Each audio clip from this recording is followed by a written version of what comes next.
Ini saya akan praktik tentang pemantulan pada cahaya. Di sini sudah ada alat bahannya, sudah ada senter, dan sudah ada celah cahaya, dan juga ada cermin datar. Di sini saya akan mencoba yang pertama.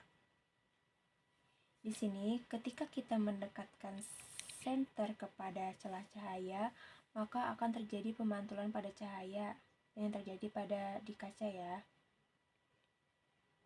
Sedangkan ketika kita menjauhkan senter kepada celah cahaya, maka tidak akan terjadi pemantulan. Bahkan terlihat sekali pemantulan hanya sedikit. Beda dengan jika kita dekatkan kepada celah cahaya.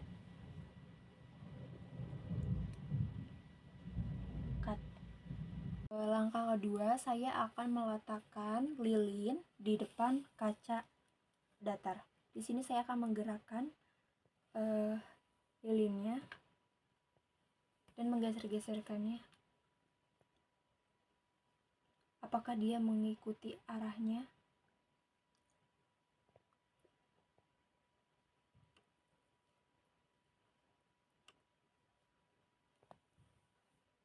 Dan setelah kita melakukan praktek tadi, kita akan tulis, catat, dan bagaimana sifat-sifat pada cahayanya. Jadi saya akan melakukan percobaan yang kedua, yaitu membuat pantulan cahaya yang dihasilkan oleh cermin cembung. Di sini ketika kita menjauhkan cermin cembung pada lilin, maka tidak akan terjadi pantulan bayangan. Tetapi ketika kita mendekatkan cermin cembung kepada lilin, akan terjadi pantulan cahaya ataupun bayangan. Bisa kita lihat di layar, sudah terjadi adanya pantulan cahaya yang dihasilkan oleh cermin cembung.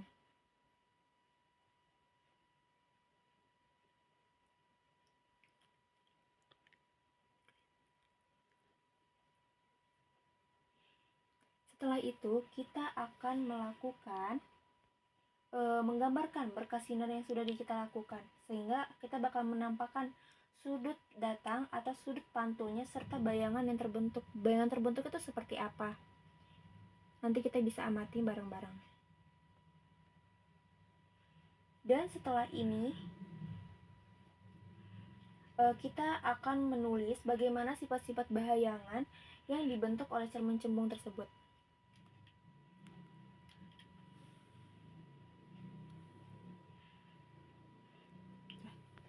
Percobaan yang ketiga yaitu pemantulan cahaya pada cermin cekung. Di sini sudah ada cermin cekungnya, di sini sudah ada lilin, dan ketiga sudah ada layar.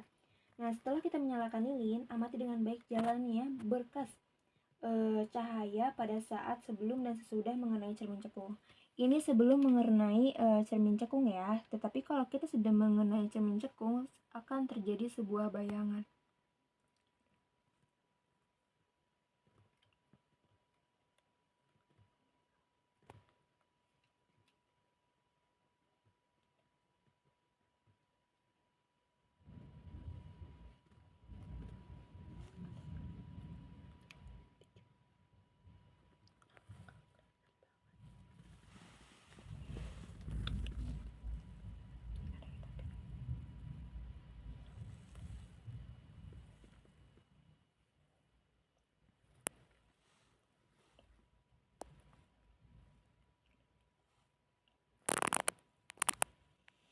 Ketika kita sudah mendekati cermin cekung kepada lilin, akan terjadi sebuah bayangan. Tetapi ketika kita menjauhkan lilin dari cermin cekung, tidak akan terjadi bayangan atau pantulan cahaya. Dan setelah ini, kita akan mencatat bagaimana sifat-sifat bayangan yang dibentuk oleh cermin cekung. Nah, ketika itu, kita akan mengatur jarak benda atau letak layar pada layar terbentuk bayangannya yang jelas dan tajam. Selanjutnya, setelah itu kita akan mengukur benda dan jarak bayangan. Jika benda di depan cermin cekung akan terus digeser menjauhi cermin, maka pada jarak tertentu bayangan benda akan menghilang atau tidak tampak yang pada jarak benda di cermin cekung pada keadaan tersebut.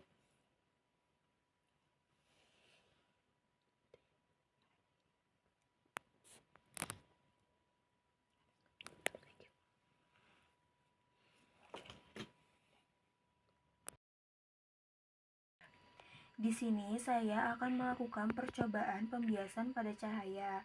Untuk langkah yang pertama sudah ada alat dan bahannya, yaitu ada senter. Yang kedua ada celah cahaya, dan yang ketiga ada balok kaca. Karena nggak ada balok kaca, saya ganti pakai gelas kaca. Di sini saya sudah menyalakan senter dan kita amati dengan baik bagaimana jalannya berkas sinar matahari pada saat sebelum dan sesudah menembus balok kaca. Kita lihat ya, ini sebelum menembus celah cahaya. Tetapi ketika kita sudah menembus balok kaca, ini dia hasilnya. Bisa dilihat, ini sebelum ditembus dan ini sesudah ditembus.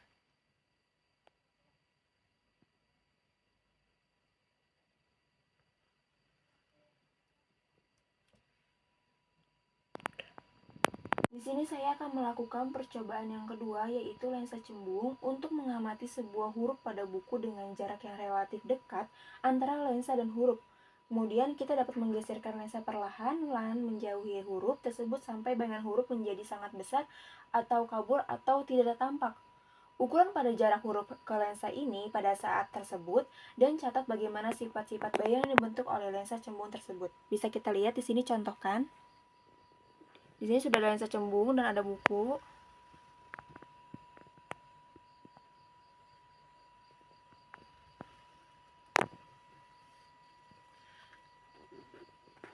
Ketika kita jauhkan lensa cembung, maka tidak terlihat sama sekali atau kabur. Tapi ketika kita mendekatkan lensa cembung dengan buku, maka akan terlihat bacaannya. Bisa dilihat di sini. Tulisan akan nampak jelas ketika lensa cembung didekatkan dengan buku. Tetapi ketika lensa cembung dijauhkan dari buku, maka tidak terlihat sama sekali atau sangat kabur ya. Ketiga, saya akan melakukan percobaan pada pembiasan cahaya dengan lensa cembung.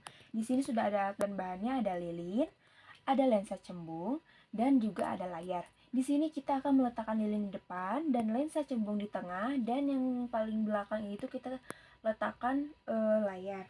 Setelah itu, kita akan memperoleh bayangan yang dihasilkan oleh bayangan nyalanya lilin paling tajam pada tabir.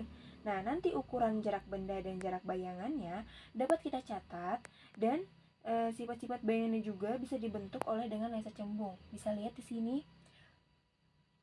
pantulan cahaya yang dihasilkan oleh lensa cembung.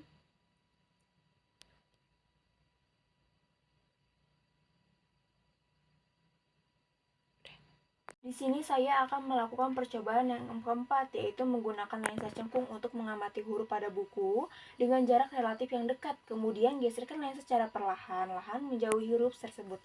Dan kita akan catat bagaimana sifat-sifat bayangan yang terbentuk oleh lensa cekung. Bisa kita lihat di sini sudah ada lensa cekung dan di sini sudah ada buku.